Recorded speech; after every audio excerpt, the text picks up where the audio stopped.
RERA, real estate regulatory authority.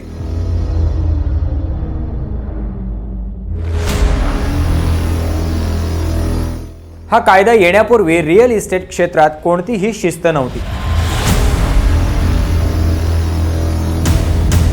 Builder ताबा द्यायला उशीर करायचे, पैसे घेऊन पसार व्हायचे किंवा घराचे क्षेत्रफळ म्हणजेच कार्पेट एरिया चुकीचे सांगायचे.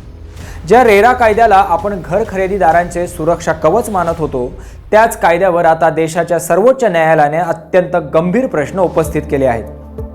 हा कायदा सामान्यांसाठी आहे की बिल्डरांच्या फायद्यासाठी, असा संतप्त सवाल न्यायालयाने विचारला आहे.